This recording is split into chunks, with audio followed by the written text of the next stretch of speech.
So hello guys, welcome you all again. So good evening everyone, and a huge welcome to the Empowering Change for a Youth Peaceful Future panel discussion organized by the International Youth Alliance for Peace. And I'm Abilaash Renganathan, and I am thrilled to be hosting today's session alongside with Rizla Ashraff, both from the IYAP volunteer team. So we are especially excited today because we are live on our YouTube channel. So warm welcome to all our viewers tuning in there as well. So don't worry if you miss any part of today's discussion, as the full recording will always be available across our social media channels. And we are also happy to share that we have 30 plus participants who registered through our Facebook page to join us for this discussion. And if I were to talk about IYAP, at IYAP, we are a youth-focused, volunteer-driven organization that brings together young people from across South Asia to promote peace, inclusion, and sustainability. Each year, we launch a dialogue series, whether it's webinars or panel discussions, to create platforms where experts, leaders, and youths can share ideas and learn from each other. To date, we have held over 300 discussions, and today's panel is part of this ongoing series. We love to keep the energy alive and growing, and we'll invite you to join us on this journey of development and engagement. So we are thrilled to have an amazing panel joining us from the UK to Sri Lanka today. Believe it or not, they accepted our invitation on incredibly short notice, some within just 2 days and in few cases, even 1 day. So their dedication and support means so much to us, and we are incredibly grateful to have them here. So on today's session, we'll begin with a brief introduction to each of our panelists. Rizla and I will be giving those intros, and we'll dive into some general questions and to hear the panelists' insights and experiences. Despite the short preparation time, I'm sure they'll bring critical value to the discussion. And we also want you to be part of this. So please feel free to introduce yourselves in the chat. So we'd love to know who's joining us today. So our fantastic team here to help manage and moderate the chat. So don't be shy. Later in the session, we'll open the floor for your questions as well. So drop them in the Q&A section on the Zoom, and we'll try to address as many as possible, either live or as we go along. So Rizla, it's up to you. Yes, that's right, Abilaash. Today, we are focusing on 3 critical themes: peace, the digital age, combating online hate speech and cyberbullying. And the second one would be the youth as peacemakers, promoting the intersectional peace building, addressing gender, disability, and indigenous rights in conflict zones. So each of our panelists brings a wealth of knowledge and experience, and we are eager to learn from them today. And Abilaash, it's up to you to introduce the panelist. Thank you, Rizla. So now, without further delay, let's get started. So first of all, it's my pleasure to introduce our wonderful panelists today who have graciously joined us today. So first of all, I would like to start with Dr. Phill Gittins, who is the Education Director at World Beyond War. He has over 20 years of experience in leadership and peace building across 60 countries, and is a positive peace activator and Global Peace Index ambassador for the Institute for Economics and Peace. Phil's expertise spans peace, education, youth, and community development, and we are excited to hear your insights, sir. Rizla? Next. Yeah, thank you, Abilaash. Next, we have Alissa Chmiel, founder of Digital Peace, based in Berlin. Alissa is a peace advocate focused on exploring the impact of emerging technologies on peace and conflict. She advocates for ethical AI, combats misinformation, and promotes democratic engagement through technology. Alissa, we can't wait to hear about your innovative approaches to digital peace building. And we are also joined by Thilina Seelan, a research fellow and senior consultant specializing in economic development, MSME empowerment, and inclusive business practices. Seelan has worked extensively in war and tsunami-affected regions, contributing significantly to rebuilding efforts. His contributions have earned him national and international recognition. We look forward to hearing from you as well, sir. And finally, we have Thilina Madiwala on board, a feminist peace builder and co-founder of the Social Transformative Action Network for Development. Thilina has been advocating for gender transformative peace processes in Sri Lanka for over a decade, collaborating with international, regional, and national organizations. She brings a unique perspective on how gender and peace intersect, and we are thrilled to have her with us today. Yes, Rizla. Thank you, Rizla. And I'm trying to lead us through this important conversation today. So, first topic of focus is youth as peacemakers, promoting nonviolence and social harmony. So, this theme emphasizes the vital role young people play in shaping peaceful societies and fostering environments of mutual respect and understanding. So, we'll explore how youth can be empowered to become active agents of change using innovative strategies and community engagement to address conflict and build social cohesion. To kick off our session, we have prepared a set of thoughtful questions for esteemed panelists designed to delve deeply into their expertise and perspectives on today's critical topics. So now I would like to invite Dr. Phill to share his insights with us. So without further ado, I'll hand it over to Dr. Phill to take us through his findings and provide with us a deeper understanding. Dr. Phill, the stage is yours. Thank you. Thank you so much for the invitation, everybody. And I just sense your energy. So congratulations to you all for kicking us off for a great start, and well done for explaining the context. Can you remind me how long I have to talk, please?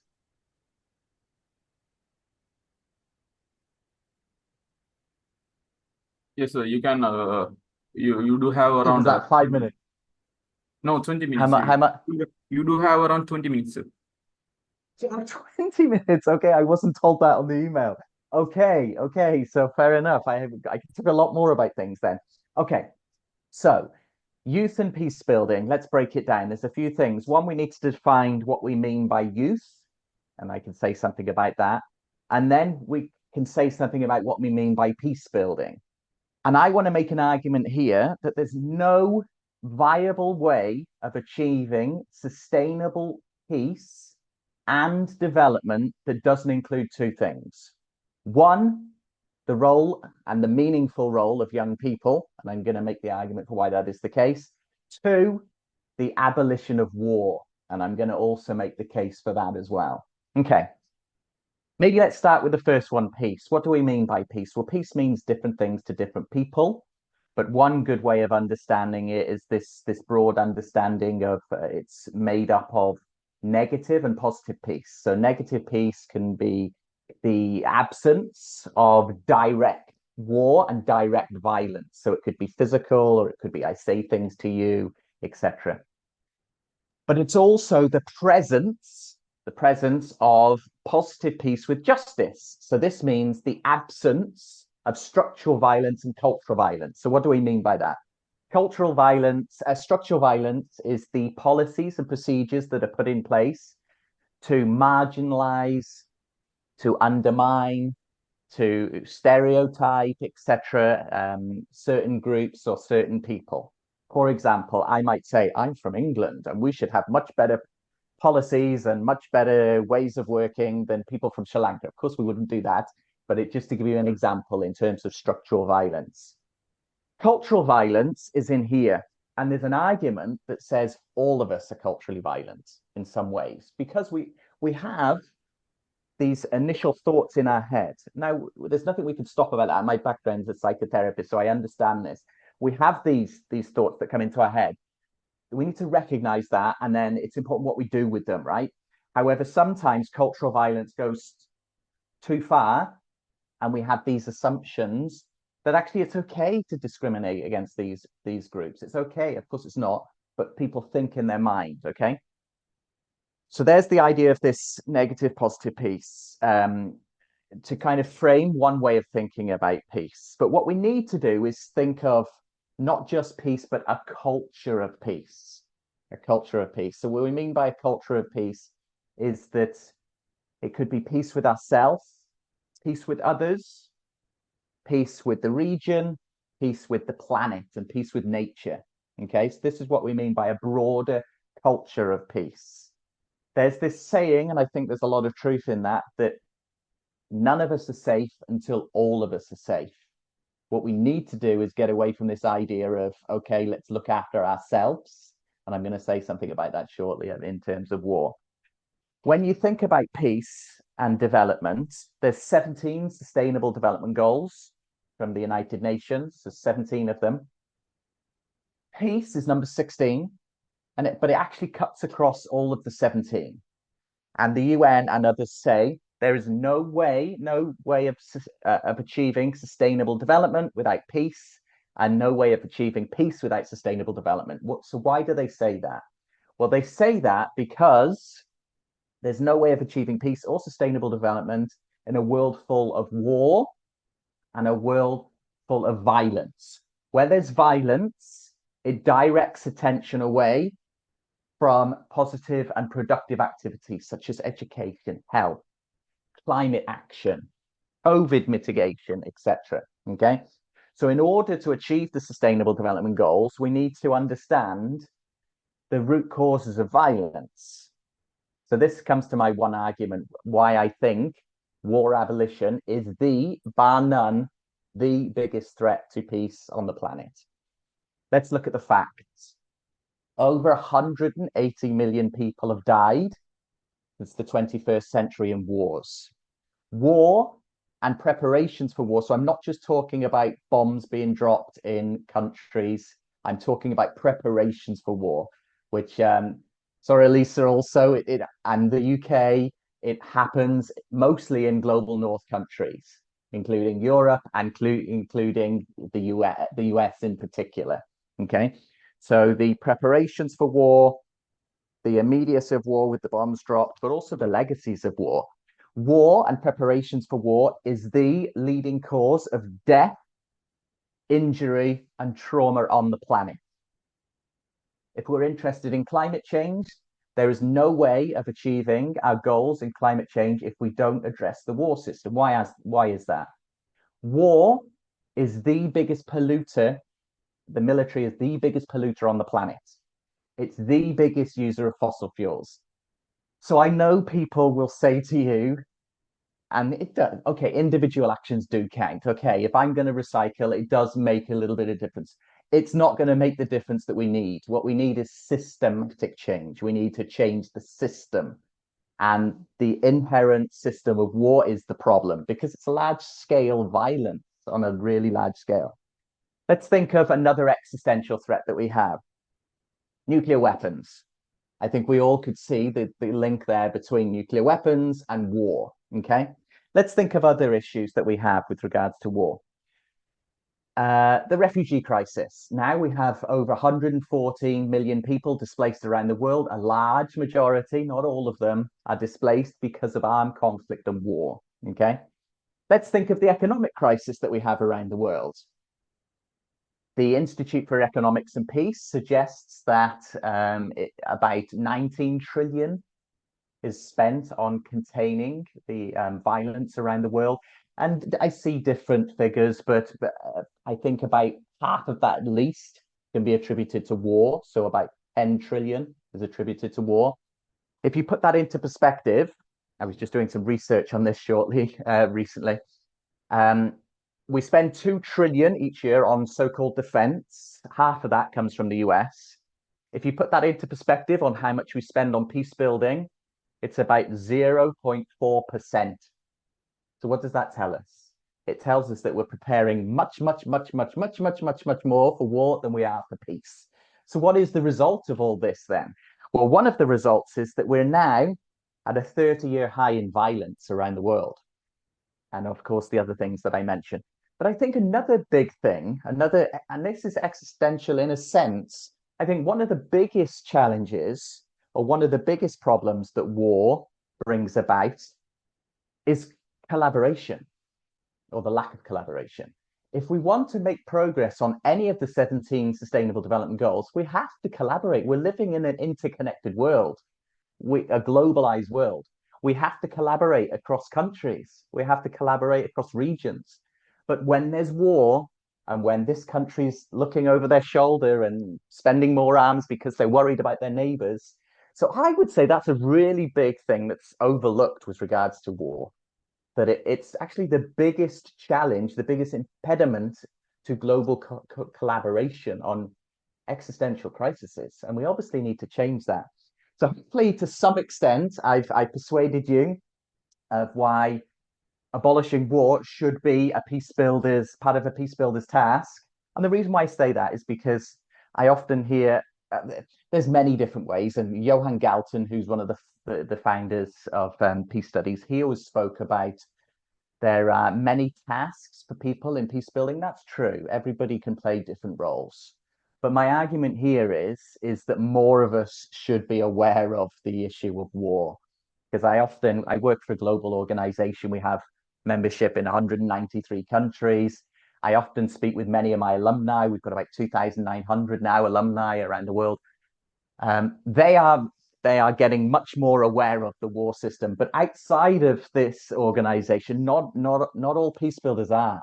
They think that it's okay to be kind of nice to each other. And I'm a therapist. I believe in this importance of peace with self and peace with others. I totally do. That's necessary, but it's not sufficient. We need to look at the big systems in place. Now, of course, that makes it more difficult. So there's a little bit about what peace is, peace building, and war abolition. So the second argument that I said is there's no way of achieving sustainable peace and development without two things. One, war abolition. So I hope in some way I've persuaded you a little bit, or at least to think about, the importance of war abolition. The second one, the meaningful role of young people. So Gandhi once said, if we are to reach real peace in the world, we have to start with children. He did say children, he didn't say youth, apparently. But nowadays, that's always been true, but it's actually more true now than ever before. Today, we have more young people on the planet than ever before in the whole of the history of humanity. Okay? That's a brilliant opportunity. But at the same time, people say that it also could be a massive challenge. Because education, we're learning all the time. We're learning all the time. So it's not to say that education is always good. So we could be learning really bad things, such as stereotypes and things like this. So what we need to do is make sure that we have a brilliant educational approach. And what we need to have more of is peace education. What we need to have is peace education.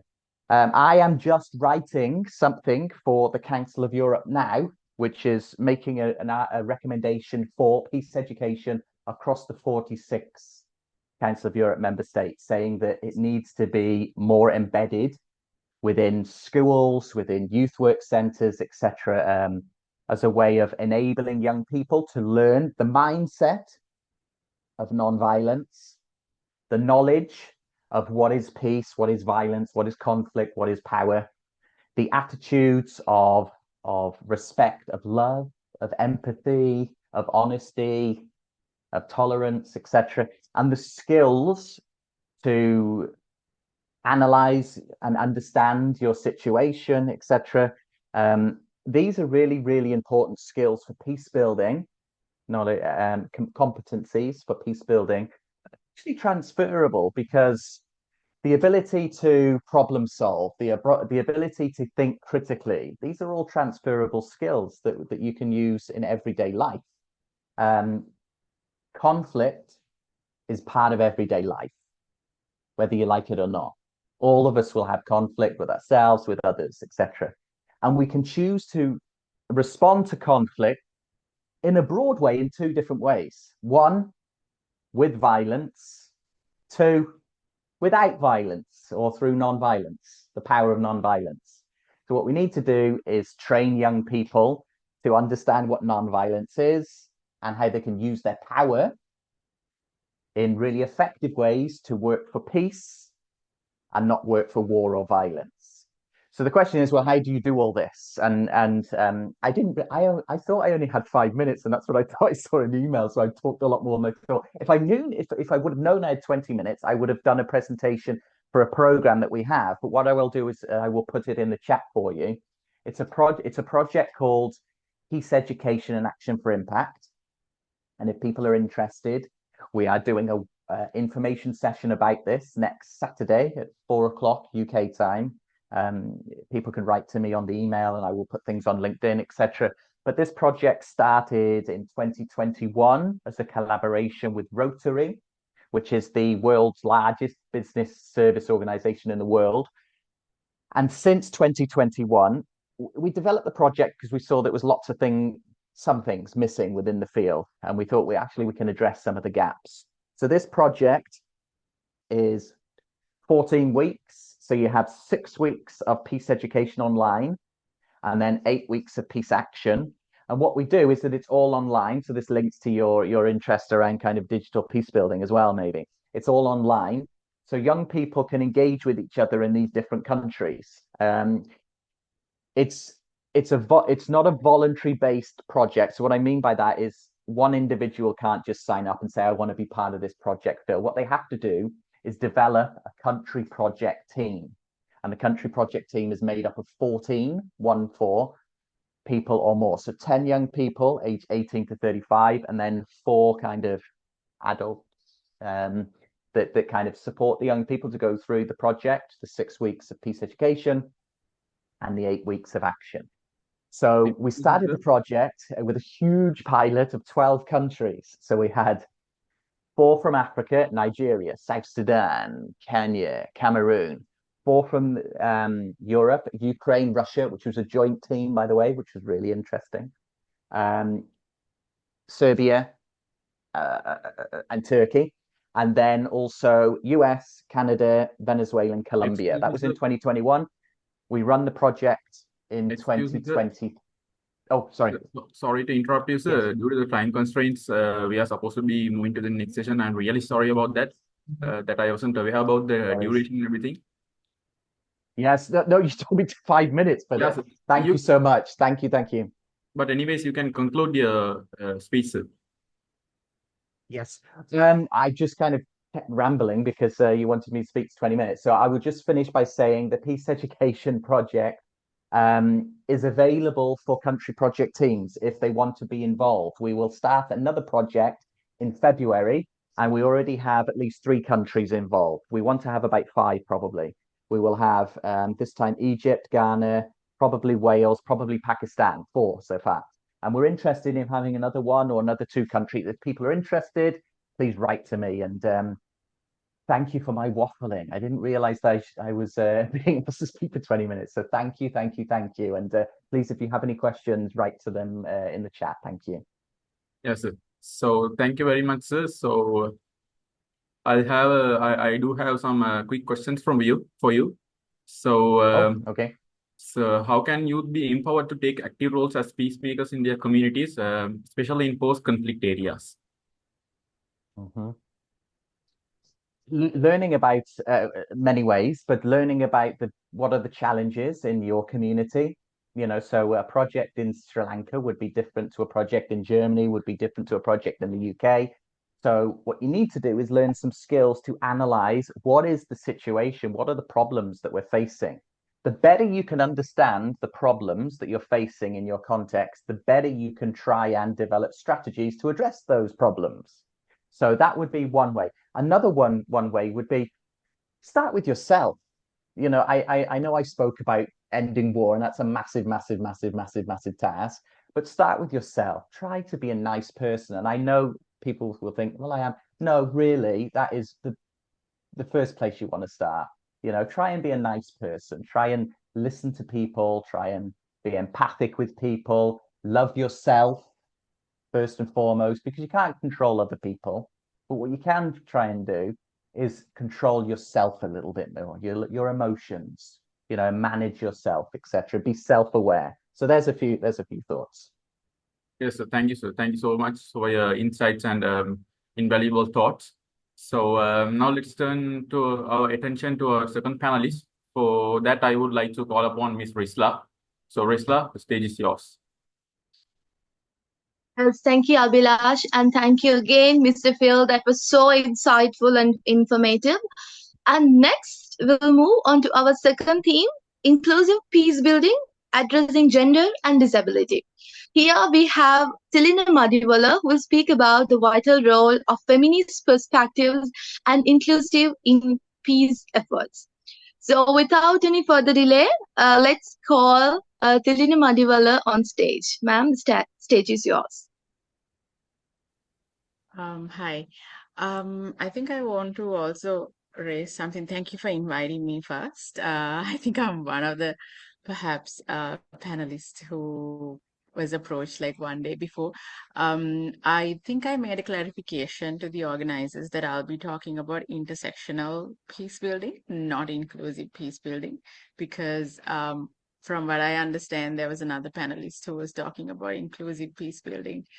So I prepared my presentation based on intersectional peace building. I hope that's okay. Can I share my screen if that's all right? I just have like a 5 minutes slide presentation.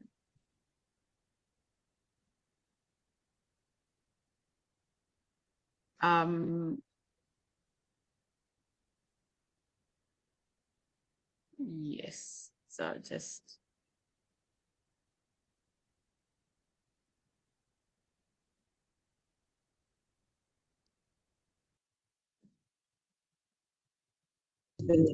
yeah, I hope you all can see it.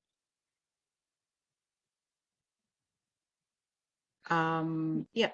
So I'll be talking about intersectional peace building, addressing gender disability and indigenous rights in conflict zones.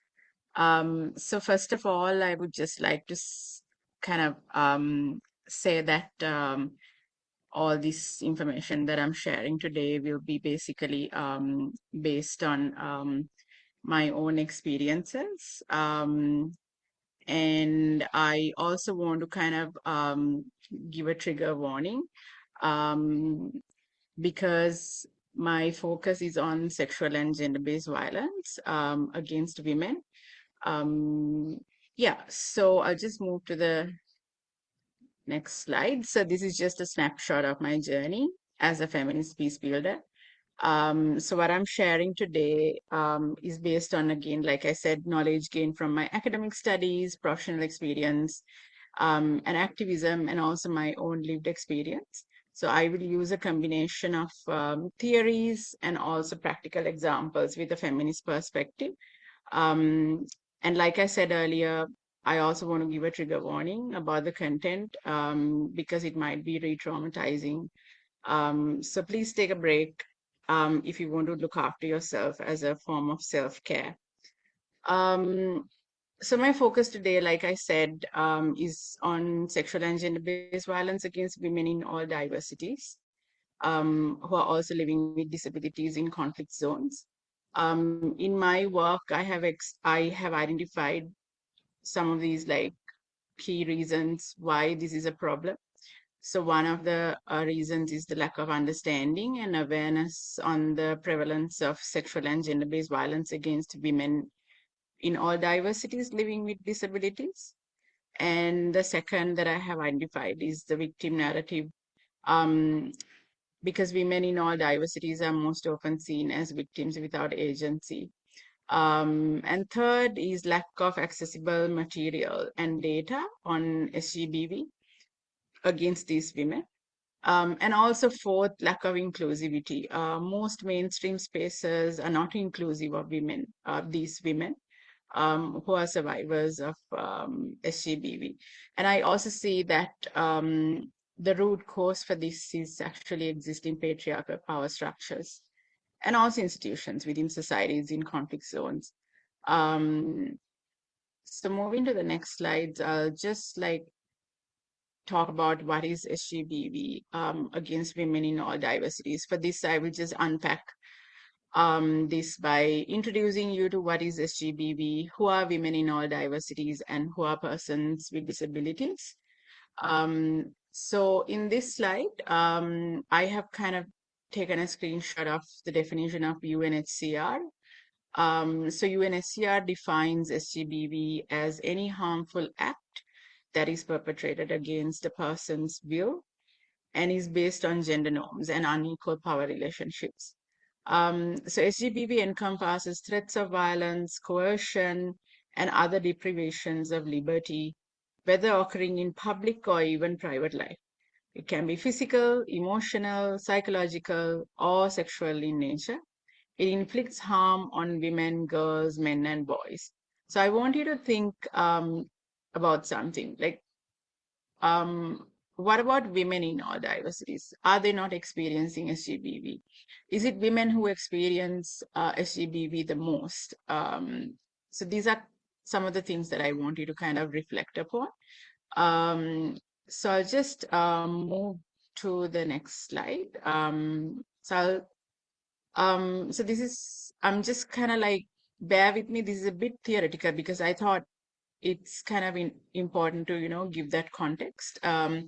So when I say women in all diversities, I'm not too sure whether you come across this feminist philosopher called Simone de Beauvoir. In her book called Second Sex, she says that not every female human being is necessarily a woman. So using the term female refers to biological sex and includes only cis women. This must be the first time that you're hearing, but it's okay. Just, try to like just even listen to it. It's okay even if you don't understand it, but there's a whole life out there for you. And you can, keep researching about it, reading about it, and talking about it. So in order to be inclusive, I use the term women, which refers to women in all diversities, including everyone who identifies themselves as a woman. It could be cis women and lesbian, bisexual, trans, queer, intersex, asexual plus women. I also want to highlight that gender diverse vocabularies we use in peace building are very much borrowed heavily from Western discourse. So in this broader term, women in all diversities, I also include people who identify themselves as women in indigenous cultures. So for example, Akewine in the Cook Islands in the Pacific, and there are many other, like in Canada, there's indigenous gender diverse groups that are called Two Spirit, for example. So some of you must be aware of these terms, and in other countries, there might be other terminology that's used. So moreover, I also adopt an intersectional approach to define women by understanding intersectionality as something we personally experience, as Collins and Shep, who are also academics, says that thereby, yeah, according to them. So thereby, I include multi-ethnic and multicultural women from different geographical areas of the world. So in this panel discussion, when I say women in all diversities, it's women-centric and focus on women's lives as a person and their lived experiences.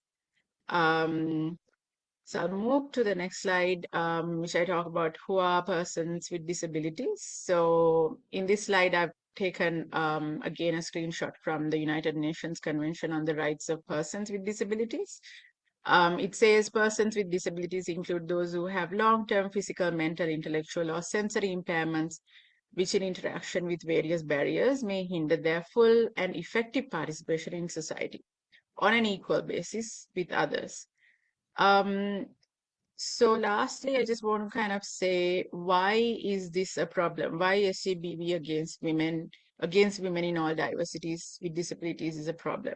So according to UN, a UN fact sheet actually shows that women and girls with disabilities are particularly vulnerable to abuse. And also one of the theorists has also found that there is limited statistical data on SGBV against women with disabilities. And also according to UN Women, women remain largely invisible and sidelined from formal peace processes and negotiations. Some of you might be already know this.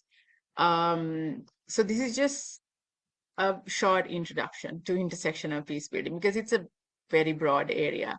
And I don't think I'm doing justice to it by trying to cover it within 5 minutes.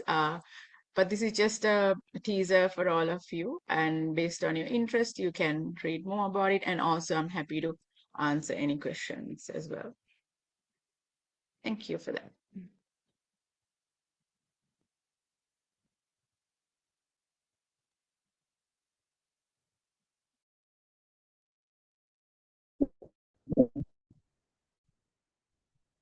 Thank you so much, ma'am. Amazing and informative, your perspective and helping to eliminate the complexities surrounding issue at hand. And I appreciate your willingness to engage with us on such important matters. Your contributions are greatly appreciated.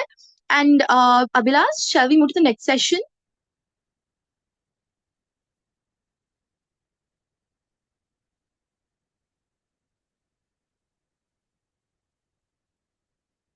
Abilaash, can we have the next session on board right now?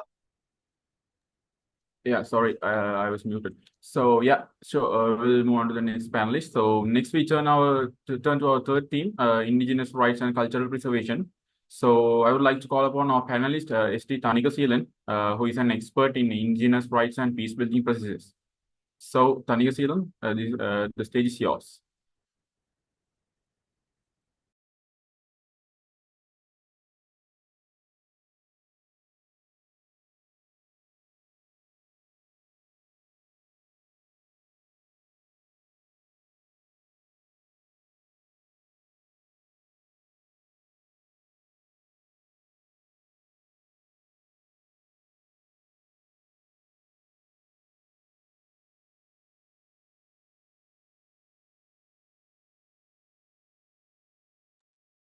Mr. Thanikaseelan.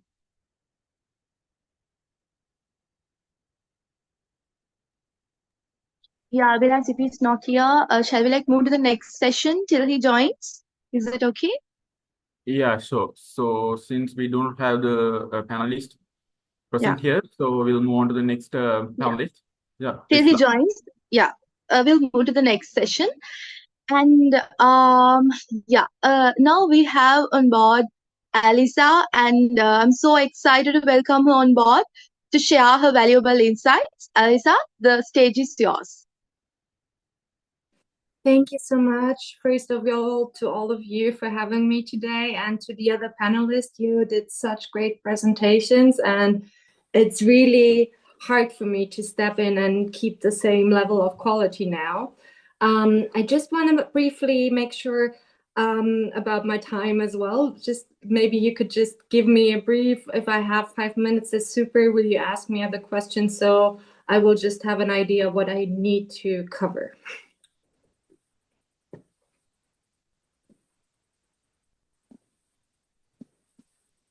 Do you have any how much time will I have?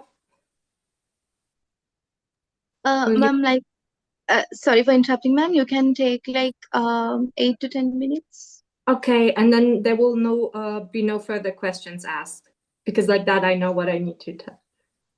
Yes. Yeah, wonderful. Thank you so much for clarifying. So again, thank you so much for having me today, and I'm beyond excited to introduce you to the concept of digital peace. And I hope to inspire you with my passion for this urgent topic. And to frame this discussion, I will focus on 3 main questions. First of all, why do we need to talk about digital peace? Secondly, what does digital peace mean? And thirdly, and most importantly, how can we effectively achieve digital peace? So let's start off by talking about why do we need digital peace? While working for SOS Children's Villages in Germany, I encountered a heartbreaking situation. A 13-year-old girl, one of our clients, at that time fell in love with a boy at her school.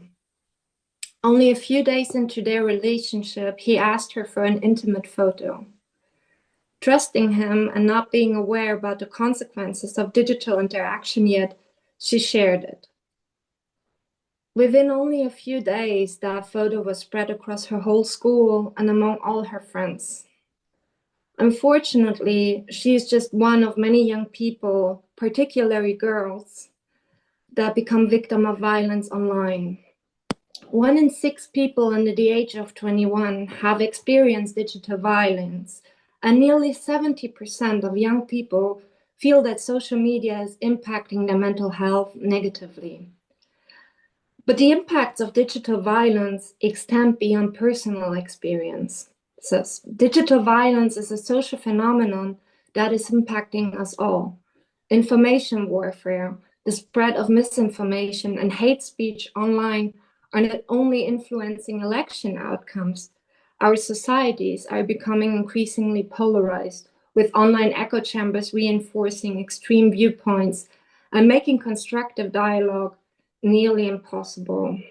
So in 2024, digital platforms have probably become the most essential weapons in international conflicts, shaping narratives, mobilizing groups, and even inciting real-world violence, as we saw by the devastating example of Myanmar in 2017. Moreover, the digital sphere influences which conflicts gain attention and which remain in the shadows, potentially affecting international responses and aid distribution. For example, we could see very much that Ukraine and Israel, the conflict in Gaza, has a lot of attention right now, while other conflicts, for example, in Sudan or in Congo, remain in the shadow. So a nation's ability to control its online narrative and leverage digital platforms has become as crucial as traditional forms of power in shaping international relations. From cyberbullying to election interference, from the normalization of abusive behavior to the facilitation of real-world violence, digital spaces are profoundly impacting our personal lives, our communities, and our global dynamics. The line between our online and offline worlds, and consequently between war and peace, have blurred significantly and almost beyond recognition. So what is digital peace then? And I'm very, very happy and thankful to Phill, who has already introduced us to Johan Galtung's conceptualization of negative and positive violence, because I'm coming back to that too.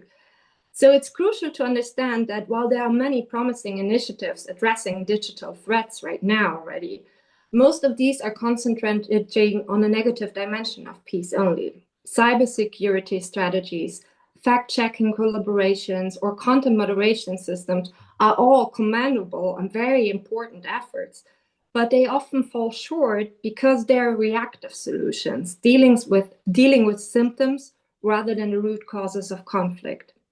And as Johan Galtung famously said, peace is more than the absence of violence, and this applies just as much to our online world. So digital peace is about creating an online world where respect, empathy, and shared responsibility are the norm and not the exception. It's about transforming the internet from a battleground into a global community, a place where we share stories, build understanding, and foster collaboration.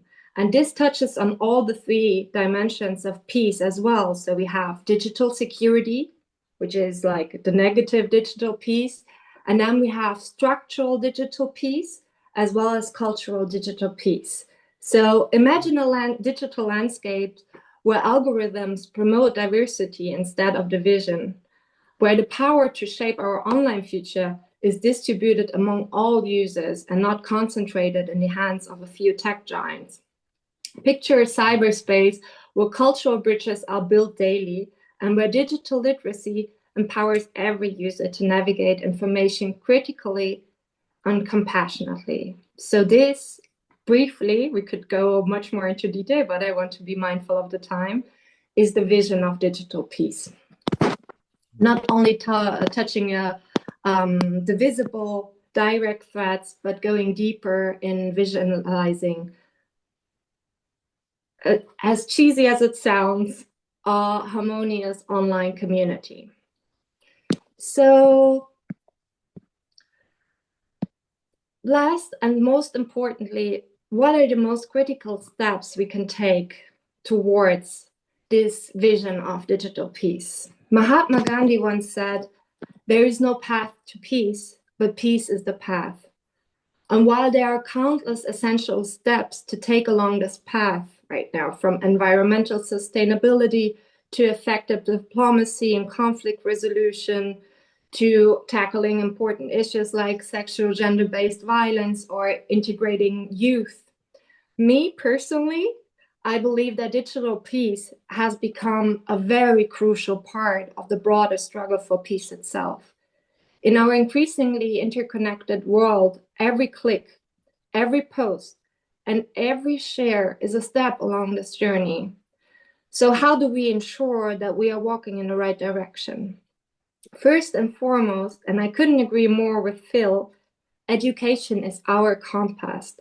We must equip our young people with the skills to navigate the complexities of the digital world while never losing sight of the richness of offline experiences as well. It's about striking a balance, being tech savvy, yet not tech dependent, and not only being tech savvy, but being tech mindful. Secondly, and this is so important to me, we cannot leave the future of our digital worlds in the hands of a few tech giants. The decisions shaping the future of humanity are way too important to be made behind closed doors in Silicon Valley.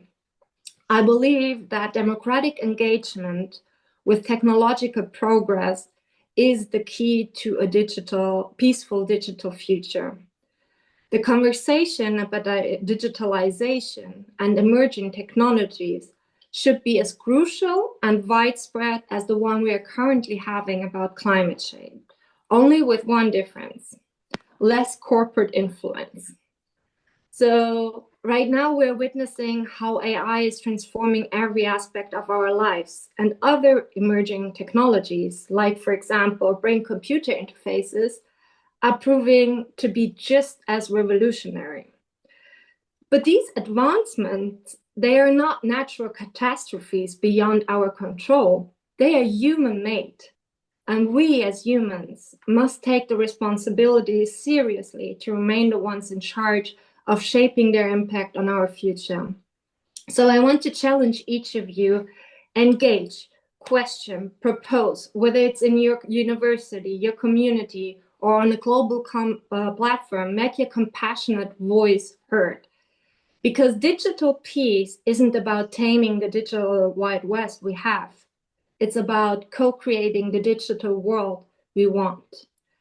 In this digital age, we're not just citizens of our countries, but we're citizens of the internet. And as digital citizens, we have the right and responsibility to shape our online world. Thank you so much.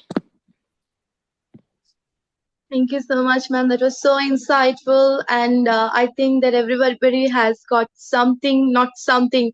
They got a huge knowledge from your presentation. That was so insightful. Thank you so much for that.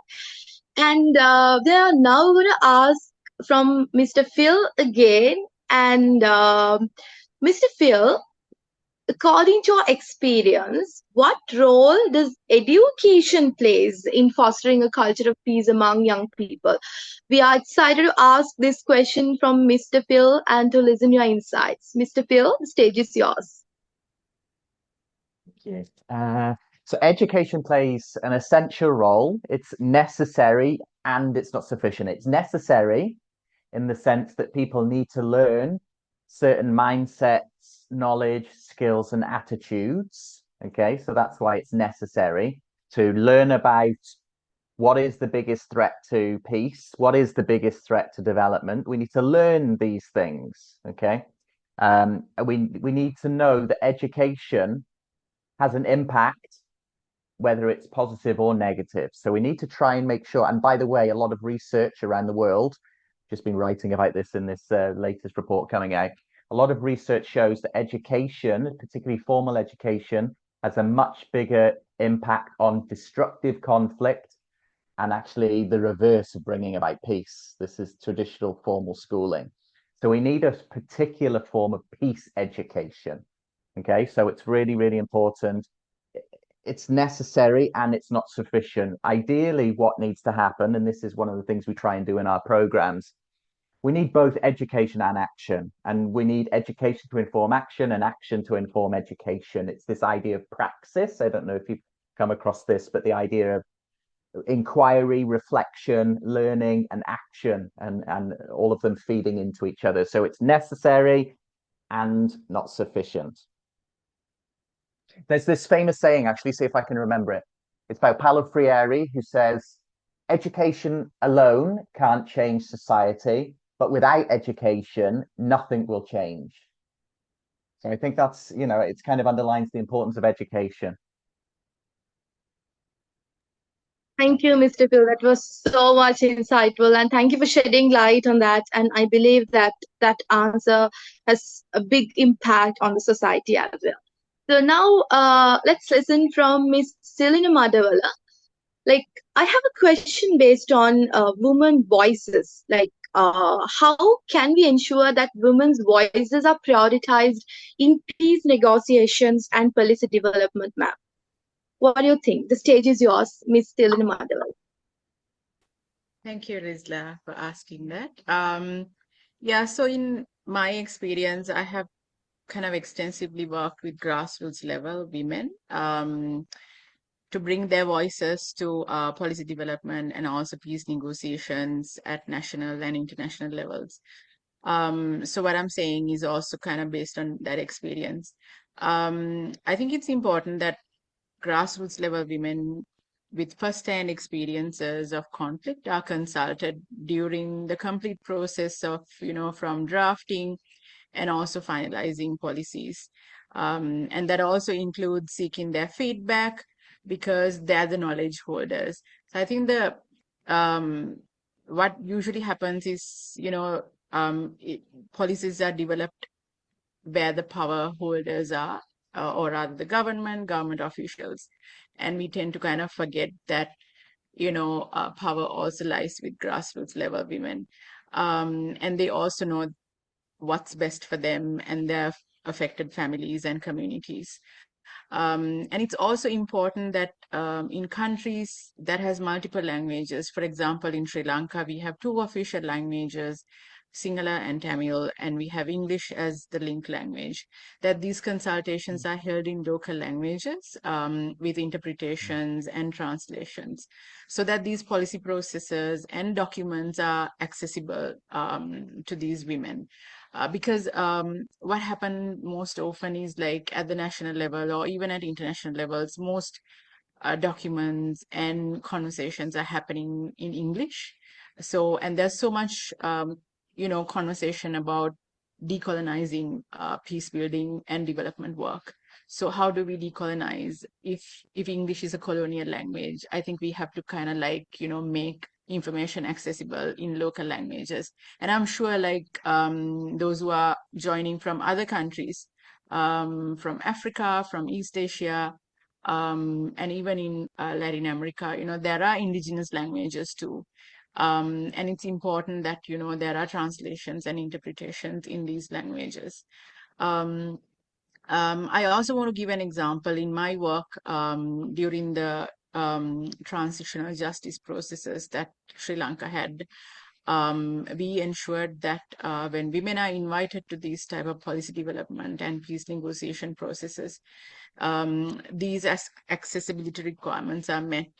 So that accessibility is not just limited to physical accessibility, because most often when we think about accessibility, it's about like physical disabilities, but it doesn't focus on language accessibility as well. So these are like some of the ways that I think women's voices can be prioritized in peace negotiations and policy development. Yes, ma'am. Thank you for the answer. And I have another concern to ask from you. How can collaboration between NGOs and government agencies enhance the effectiveness of gender transformative peace initiative? What is your thought, ma'am? Yeah, I think I can just say it in one word, definitely, but I might be biased. One can always argue it's not. But as somebody who has worked in this area, collaborations between NGOs and government agencies for years or almost rather a decade, I think you can have effective gender transformative peace initiatives, but I think gender transformation is also quite unique in that sense, because it also focuses on kind of shifting the power from the power holders, or rather the government, to the grassroots level communities. So in my experience, NGOs actually bring diverse experiences as they directly work with conflict-affected communities. I mean, I'm not saying that the governments don't, but you also have certain local government officers working directly with grassroots level communities. But I think the approach the government officers and non-government officers, non-government organization staff take could be different from each other. And also it can also be dependent upon, financial constraints as well. I mean, in a country like Sri Lanka, for example, we are at the moment experiencing an economic crisis, and the government has limited financial capacity. So in that sense, like NGOs can definitely play a role in having these gender transformative peace initiatives, and NGOs can bring ground realities of women in all diversities, like I said, not just cis women, but also LGBTQIA plus women, women with disabilities. I mean, I know that in Sri Lanka, we don't talk much about indigenous women, but in my experience, countries like Australia and even in the Pacific, there's so much work that NGOs are doing with regard to indigenous women's rights. And like, I think I also like what Phill and Alissa said about Galtung and, violence and absence of war, positive peace, negative peace. I felt like that was also quite interesting because we kind of understand conflict as synonymous with armed conflict. But peace building is not necessarily about ending wars in a military defeat like what happened in Sri Lanka. Peace building is also about ending structural violence. So in that sense, if you look at indigenous communities who has been historically marginalized due to colonization, sometimes their language rights are violated, land rights are violated. I think NGOs who work directly with these groups can definitely play a role in having effective gender transformative peace initiatives. And also, they can inform peace initiatives designed by government agencies.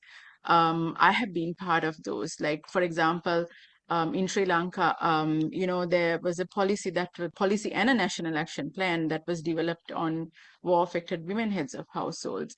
And there were multiple NGOs working from Anuradhapura to Jaffna to Bariklo, working with multi-ethnic women and gender diverse groups, feeding into these policy processes and also, peace building initiatives. So in that sense, they can play a crucial role in having effective gender transformative peace initiatives. Yeah. Thank you so much, ma'am, for that valuable insight. And now we are so excited to hear from Miss Alissa regarding how can, specifically among youth generation, and how can you prevent misinformation and foster understanding based on AI and with regards to youth generation nowadays. Ma'am Alissa, so excited to hear from you. Thank you so much. This is such an important question, and to be very honest with you, I keep asking myself these questions all the time, and I cannot promise to have an all-saying an answer to this, but I can give like some ideas to what measures are currently taken to combat online hate speech and ensure that technology is used to promote peace rather than conflict, as well as the integration of young people that I completely agree with all the other speakers is one of the most, it is the most essential key to peace. So regarding hate speech, I think the most common answer we are currently finding to this is content moderation on digital platforms, where there are a few different approaches currently being applied. So one possible approach is to the introduction of so-called community nodes, currently being applied on X, formerly Twitter. And the idea behind community nodes is actually, I like the idea, is to provide context to misleading or harmful posts through user-generated remarks. So however, its effectiveness has been a little bit mixed, as we see on X, with issues of bias, inconsistent application, and there's even a potential for misuse by coordinated groups who manipulate the system to fit their own narratives. So while the goal or idea behind it to democratize fact-checking is commendable, the reality on X, with an enormous rise of false information, has proven that community-led moderation alone is insufficient. Other platforms rely on automated content moderation or a large-scale manual review system. For example, Meta and YouTube employ AI algorithm alongside human moderators to detect hate speech and harmful content. And there are very interesting initiatives out there. For example, the Peace Tech Lab has introduced a hate speech early warning system. And the Technical University of Berlin, for example, is currently developing an AI system in collaboration with German authorities to combating hate speech. And I think there's a lot done on the regulatory level as well, as we're seeing, for example, here in the European Union with the Digital Services Act, which places stricter requirements on platforms to act against illegal content, including hate speech, and impose penalties for non-compliance. However, to truly address these global issues, I think we need binding international frameworks. And the recent, for example, between Elon Musk and regulatory bodies in the EU or Brazil or Australia highlights the need for global standards and binding international agreements that ensure consistency and accountability across all the platforms worldwide. And beyond content moderation and regulation, I firmly believe that the key to addressing online risks such as hate speech lies in education. We need to focus on digital literacy and critical thinking skills to empower users to navigate online spaces responsibly and, above all, more compassionately. It's not just about silencing harmful voices, but rather convincing people to engage with empathy in online discussions. So it's very close to traditional peace-building approaches. Yeah. And I think you were also asking about AI. Because it was a little bit broken down, so I did not get the full question. You're nodding, so I go on to introduce a little bit. Yes, I just asked based on that that you have given answer for that as well. Like what AI plays in a role in peacemaking, that false information and all. And I believe that you have given the answer as a valuable insight. Okay, may I add one important remark? Because Phill was already touching on funding of peace efforts compared to war efforts. And I think one of the most important things when promoting AI and peace process is that we have to ensure that these technologies get the funding they need. Because I recently came across a striking statistic showing how significantly underfunded AI applications and peace processes are compared to AI applications in warfare. And the number is very similar to the number Phill has given us in traditional approaches. It's also 0.01%. So we really have to get that done. And also, I just read an article yesterday, so I really want to emphasize that I do not think that AI is the answer to everything. And I think that is very important because there are very, very cool initiatives out there where ethical AI is integrated very profoundly and effectively into conflict resolution efforts. However, I believe that there's also like a fetishization of digital innovation and peace building. And with this over-reliance on data-driven solutions, we risk marginalizing the voices of conflict-affected communities and the people on the ground. And there's also risks involved. So I do think while AI can be transformative, it's crucial that we maintain a balance between online and offline approaches in peace building, ensuring that the human connection remains at the heart of these efforts. Mm-hmm. Thank you so much, ma'am. That was so informative. And thank you so much to all our panelists for the incredible insights. And now we will open the floor for questions from the audience. And feel free to raise your hand or type your questions in the chat. And don't miss out this incredible opportunity. And Abilaash? Abilaash, are you there? Shall we move to the audience Q&A session? Yeah, sure, Rizla. So if you all are okay to unmute your mic and ask questions from the panelists, you can go ahead. So seems like we have gotten 2 or 3 questions from the audience already. So the first one would be the first one would be from Mithila Jayatilaka from Malaysia. So seems like it is directed towards Miss Madiwala. So let me read it out. So what legal reforms are required to counter SGBV in Sri Lanka? So do we need specific legislation to address this matter, or are the existing law adequate? Ms. Madiwala? Yeah, thank you, Abilaash. Thank you, Mithila, for asking that question. That's a very interesting question. Yeah, I think what you're saying, I also would like to say that when we talk about legal reforms, I don't think we can kind of have a blanket approach for legal reforms. So we need to kind of look at how different marginalized groups are affected by existing laws. So like I said, I think having a kind of like, you know, that perspective, like intersectional perspective will kind of give an understanding of which laws to be reformed in which ways. So when I say intersectional approach, you know, like different groups experience violence in different ways. So for example, if you look at women experiencing domestic violence, we have a Prevention of Domestic Violence Act in Sri Lanka. But to my understanding, there are reforms that are proposed by women's groups for that. And perhaps like if you're studying law, you must be knowing that it doesn't really criminalize the perpetrator, but it gives protection orders.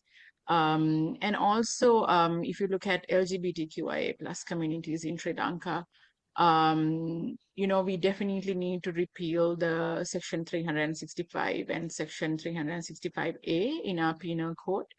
Actually, that's a colonial law. So this is again, you know, it goes back to that whole approach of having an intersectional perspective and also a decolonial perspective as well.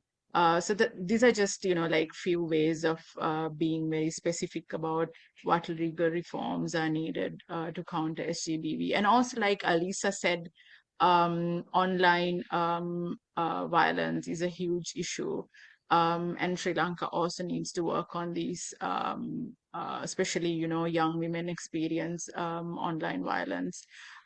We also call it like tech facilitated gender-based violence as well. Yeah, I think there is also some service providers, but I think if you look at it from a prevention point of view, service provision is not only enough, and we need to have these legal reforms to prevent and address sexual and gender-based violence. Yeah. Yes, ma'am. Thank you for your insights and clarification. So, Mr. Mithila, I believe that response effectively addressed your question. So, let's move on to the next one. So, you have gotten another question from Christopher. So, this is directed towards Miss Alissa. So, let me read it out for you. So what would be a proposal in cultivating the formation to this identity, and by extension, its impact on the cyberspace as a potentially transforming milieu today? So how do you imagine such process at the grassroots level to be in relation to the conventionally more powerful actors, example corporations, which I believe you termed tech giants? Thank you. To elaborate more, I got another part. So he has mentioned about since Miss Alissa has mentioned about digital peace involvement that I understand to need to involve an understanding of internet citizens. So that is the question for Miss Alissa. Miss Alissa, we would love to hear from you. Yeah, thank you so much for this very, very difficult question. I really keep thinking about a lot. So let me try to first touch upon the collective identity as internet citizens, which I indeed think is the key to fostering digital peace. And it involves recognizing that our actions in the digital world have profound impacts on both the online and offline spheres. So just as Phill said, try to be a nice person. I think the same applies to the online space, where we might engage in harmful dialogue more easily because we hide under the anonymity in the space. So I really do think that it's very important to form this identity and understand that our online actions do have consequences as well. So we need a shift in the mindset that emphasizes responsibility, empathy, and active participation in shaping the cyberspace for the coming Earth. And as I've said, at a grassroots level, I really believe this starts with education, both formal and informal, for young people as well as for older people. And I think we could very much benefit from exchange programs, for example, like older people telling younger people how it was to live without all these technologies. And on the other hand, young people can provide their knowledge to older people who have problems navigating the digital spaces. So digital literacy programs are key, and they must go beyond technical skills to encompass critical thinking, digital ethics, and understanding how online behavior affects broader societal issues. And schools, university, community organizations can play a vital part by teaching not only young people, all of us, how to be tech mindful, as I was using in the presentation, and aware of how their online interactions contribute to the global environment. As for the relationship between grassroots movements and more powerful actors like corporations, I just recently asked the same question to a collaborating professor. And I do think tech giants at the moment hold immense power in shaping the internet. But I do believe that grassroots efforts can push for more accountability, inclusivity. But I think we need a lot more advocacy to happen, to a lot more awareness on this crucial topic. I think it's severely under-discussed. And if we're thinking about AI is really taking control over everything, it's changing our whole communication and political systems, etc. So I think we really need this democratic engagement and push our voices forward. I think this is really important, but I acknowledge that it is going to be a difficult task because right now the tech giants are holding the power.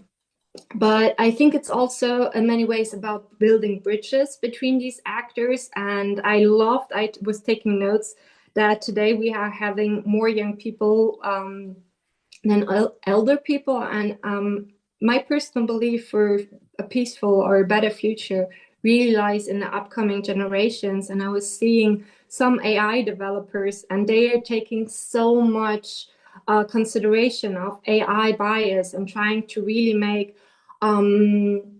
safe technological progress. So I really hope that by pushing these ideals forward, we can steer toward more ethical and inclusive practices. Yeah, thank you so much. Very important question. I hope I was able to answer it somehow.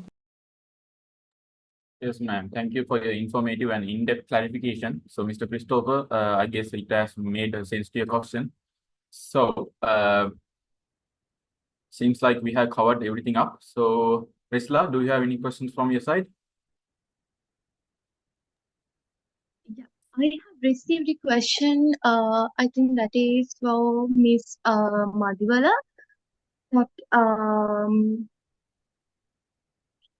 she's asking what does feminist plays a role in peacemaking? Like, what is like feminist based on peace and all? What is the important role where feminist plays in peacemaking? And yeah, that is what she's asking.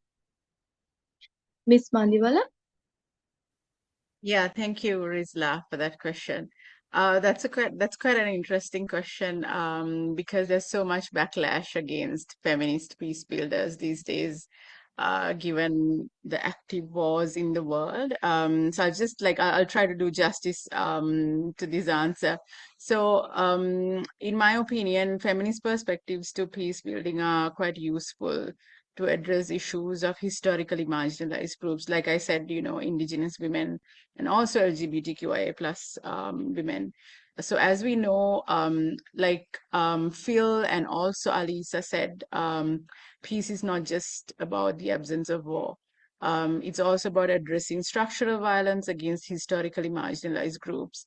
For example, a feminist perspective to peace building will take into consideration how indigenous women's land rights have been violated due to colonization.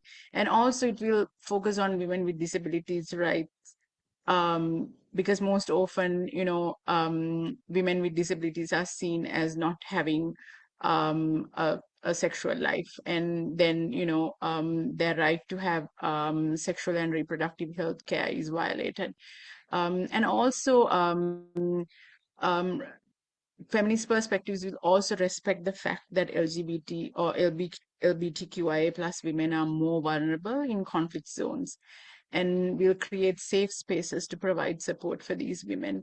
I'm not too sure in Sri Lanka that there has been a lot of evidence or documented evidence on how LGBTQIA plus women have been impacted by the armed conflict, but there are countries like in South America, for example, there are some numbers that have been documented, but this is a huge challenge. But if you have a feminist approach to peace building, these are the things that you will also, prioritize. And lastly, I just want to say, because I found what Phill said interesting about nuclear weapons and also wars in the world at the moment. I'm not too sure if you know, but feminist perspectives also take an anti-militarist stance to peace building, which also means that instead of ending wars by military victories, like what happened in Sri Lanka, and result in civilian deaths, feminist peace perspectives urge states to opt to reduce military budgets and focus on human security over states' national security. And that's something that I really want to end with. As youth, I think this is something that I see that you all can also, advocate for. As youth, you have a right to education, and when states invest so much on military budgets to ensure their national security, it's our youth that has the most impact, because usually what happens is the states take those military budgets from education and health budgets. So this is something that I really want you all to also reflect upon even after this discussion today. Yeah. Thank you so much, ma'am, for the insightful answer. Abilaash, you have any questions? Yes, Rizla. So seems like we have gotten another question to Mr. Phill. So, Mr. Phill, let me read it out for you. So, I would like to ask from Mr. Phill about a comment he made earlier about the world agreeing to a type of peace education. Do you think that is possible? Also, given that peace education is as multifaceted, isn't better to be contextualized according to what is required for a particular community, region, or country? Mr. Phill, we would love to hear your opinion on that. Yeah, that's a really great question. Thank you for that question. And just before answering that, I just wanted to say the comments just made were brilliant about how the military spending really undercuts our opportunities for achieving all of the sustainable development goals. So thank you so much for kind of highlighting that, and in highlighting the invaluable yet underutilized role of women in peace building. If there's one thing, we just need to get so much better at that, for sure. So 1,000% agree with you. And with regards to the question, that's a really good question. In fact, actually, it was a question, my PhD looked at that question. It looked at how can we go about contextualizing universal programs? You know, is that possible, given that every human being is different? And I've wrote in this report, actually, I can just think linked to your question around contextualization. I say something like, we know from research that different things work for different people at different times, at different moments, in different areas. And that's the truth, right? So then in that sense, things need to be contextualized, but they don't just need to be contextualized to the region or to the country. They need to be contextualized to, for example, the north of England would be different to the south of England. If I work with a group of, let's say, teenagers in prison, which I do, by the way, it would be different to working with university students, you know? So it needs to be contextualized to the actual particular groups, is what I found. And at the same time, there is universal values in a sense that we could all get behind and we can all uphold. If we think about this report that I'm working on, the idea is to put forward a recommendation for the 46, member states across Europe. So is there things that we could get behind? And I think we can get behind the ideas of human rights, as being universally applicable, perhaps. So somebody might, there is critiques of that, by the way. But I think in some ways we can get behind core values that cut across all projects, with regards to peace with self, peace with others, peace with nature. I mean, I'd love to have a discussion with anybody who wants to disagree with me with regards to that. Or universal-ish. Of course, there are issues with human rights, and I can talk about that if you want me to. But to some extent, there's a broad agreement that universal human rights for people, are needed. At the same time, what we also need to is recognize things like human rights for non-humans, non-human entities, and the right for to have a healthy environment, which is recognized by the UN, etc., right? Which not everybody recognizes, including in the Council of Europe, which is why I'm putting forward in this recommendation that it should be, recognized. So it's about this kind of created tension between contextualizing projects to the local, the national, to the group, and also thinking about how we can bring in broader ideas, because there's actually arguments that say that peace building work, sometimes external ideas, external actors can actually make the difference with regards to peace and war, So that's not to say that it should all be 1,000% local all the time. But my argument is always this, and I've always argued this. I don't think that outside that let's say if I'm going to do a project in Colombia or wherever, or Brazil or whatever, I don't think they're ever against outside ideas. I think they're against the idea of imposition of outside ideas. So if you go there in the spirit of dialogue and communication, which in a sense, good education and peace building is really centralized around communication and dialogue, then the idea is that you learn with and from each other. So yes, it should be contextualized. This is a long way of answering the question. Yes, it should be contextualized. And the contextualization should also take into account, can we get good ideas from outside as well as within the context? So I agree with yes, it should be. And we need to think about hybrid, taking from local, global, regional, etc., and mix them all together. Thank you. That was a long question. That's not a long answer, but great question. So thank you so much for your clarification. So I really appreciate your insight you provided.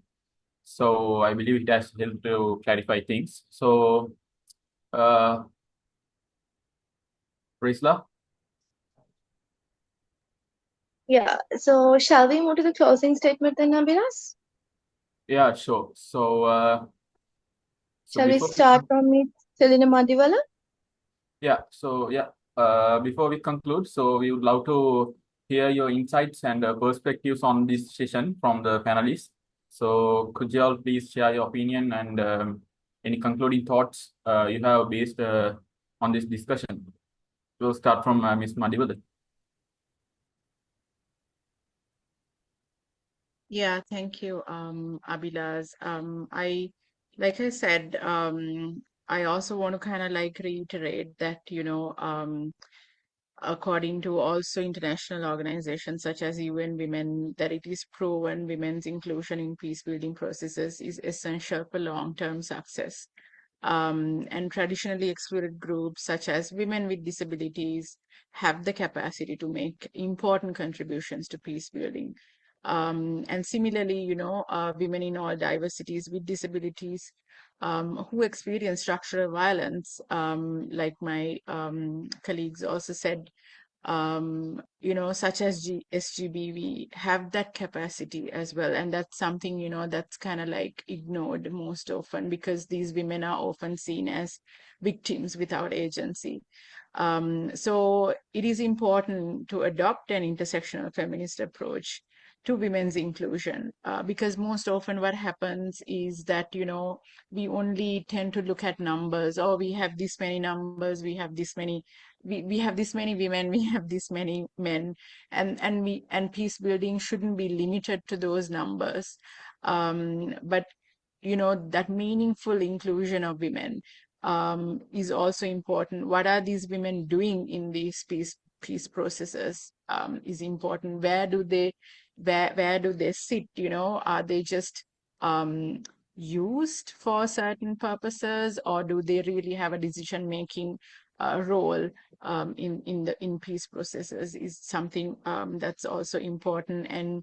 And challenging patriarchal structures that perpetuate inequalities in peace building has to be done. And I think as youth, that's something that I see y'all can do as well, because there's so much kind of anti-feminist sentiments globally and also locally. If you look at especially social media, social media, like Alissa said, has become a breeding platform for these kind of anti-feminist sentiments. And so lastly, what I also want to say is, creating safe spaces and peer groups for these women in all diversities who have experienced sexual and gender-based violence is also crucial. And that's something that I want to kind of leave all of you with. These safe spaces provide kind of a platform for women to share their stories and also become aware of certain justice mechanisms that are important to them that might not have reached them before. So that's I want to like end my statement with that. Thank you. Yeah, ma'am. Thank you for your thoughts and appreciate your time and effort. So now we'll move on to Dr. Phill. Dr. Phill. Thank you. Just like to finish with gratitude. Hats off to you all for doing this webinar. You've done an amazing job of moderating it all. It takes a lot of coordination, and I loved your energy. So thank you, thank you, thank you. And thank you to the other panelists. I always learn so much, and I've learned loads today. So it's a real privilege to be on the platform with you. So thank you for that. Two more things. Although we spoke about the importance of youth work and, let's say, peace education, they're necessary and they can be transformative, but they can and should be combined with other approaches, such as digital peace building, such as feminist peace building approaches. No one approach can do everything. So what we need to do is combine power of them all to lead up to this, hopefully the common goal of creating a culture of peace and nonviolence, and a world based on rights and free from war, which I hope we have some kind of agreement. And the third thing is, if people are interested, we are doing a webinar tomorrow called Unarmed Civilian Defense, answering the question which the peacebuilding community is always asking. Phill, what could ordinary people do when militaries attack? Now, that's a question we always get within World Beyond War. And we have a course called Unarmed Civilian Defense, which shows what people can do. Tomorrow, we will have a webinar featuring leading experts from the peacebuilding and anti-war field, and also including people on the ground from Israel, Palestine, Sudan, and Ukraine, all on the ground, showing what they've done to try and prevent and resist war. I will put it in the chat. But the most important thing, gratitude, and love. And thank you, everyone. Yes, thank you, Doctor, for sharing your thoughts. So I really appreciate your input and the perspective you brought to the conversation. So now we will hear from Miss Alissa. Thank you so much. So I also want to extend and practice gratitude, thanking you again so much for organizing, and thank you to all the other panelists for this very insightful and thoughtful talks. I learned so much, and also thank you to everybody who joined the discussion for your questions and your attention. I appreciate it a lot. And so in conclusion, I would say fostering digital peace is not about addressing the technological, or not solely about addressing the technological aspects of the digital world, but much more about understanding the deeply interconnected nature of the challenges we all face, from disinformation to online violence. These issues, they are not isolated. They intersect with broader societal factors such as gender, race, and economic inequalities. And I firmly believe that most of the conflicts that occur online actually have their roots in offline conflicts. For example, Tilly was mentioning so nicely how gender-based violence and anti-feminism is spreading a lot on digital platforms right now. And this is not an online phenomenon, but this is a phenomenon that had taken place beforehand in the offline world. So I do think it's very important to apply that lens, and particularly also the gender lens is so crucial.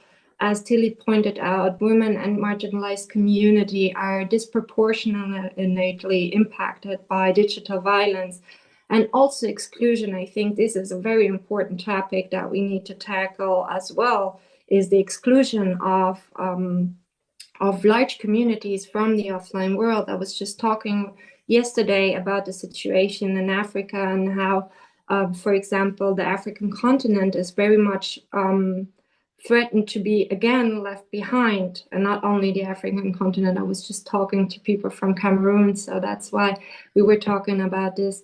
And I think it's very important to talk about digital exclusion as well, or for example, thinking about people with disabilities that might have other barriers to connecting. So I think this interconnectedness of all these issues means that we cannot tackle the actual problems in silos, but the work of promoting peace online and offline must be inclusive and collaborative, bringing together diverse voices, expertise, and perspectives. And we need to ensure that our efforts do not further fragment, as we're currently doing. Everybody is just focusing on their expertise, but we need like more a broader general perspective and unify our approach to addressing the many layers of conflict in the offline and the digital sphere. So ultimately, I think digital peace and peace in general requires that we come together to build bridges, and recognizing how deeply intertwined our destinies are. Yeah. So thank you again so much to all of you. It was a great pleasure today talking to you and talking with you about these challenges we have faces.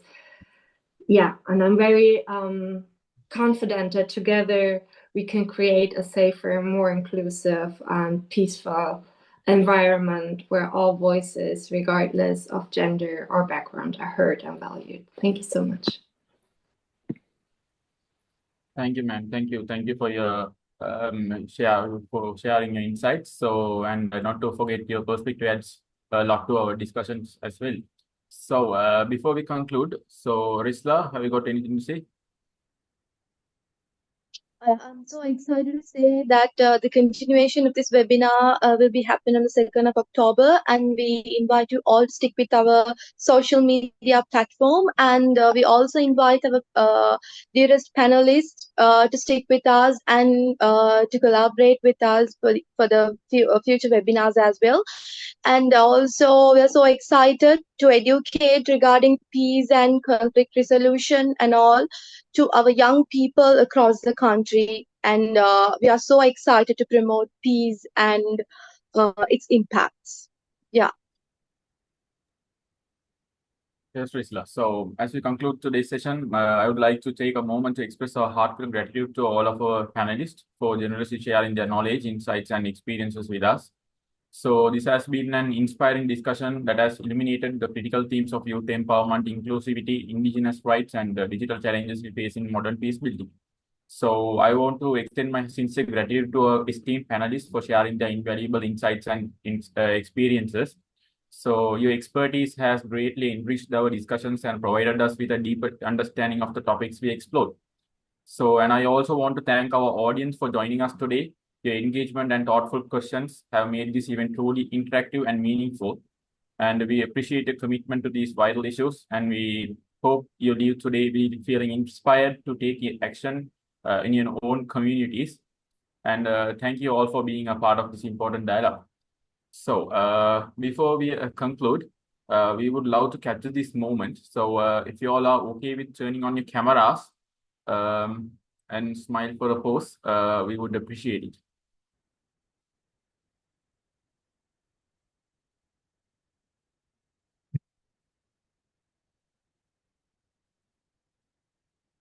Yes, guys, please feel free to turn on your cameras.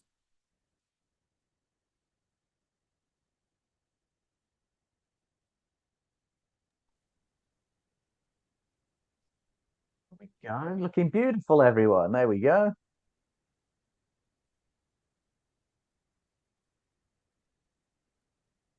Come on, guys. Pajamas or something. It's fine. We're all friends here. Guys, come on. You can turn on your cameras. Don't feel shy.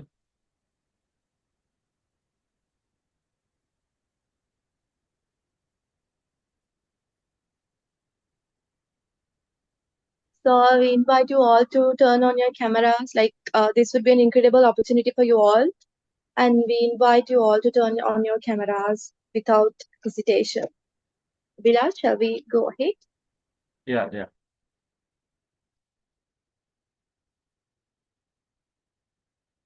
So say cheese.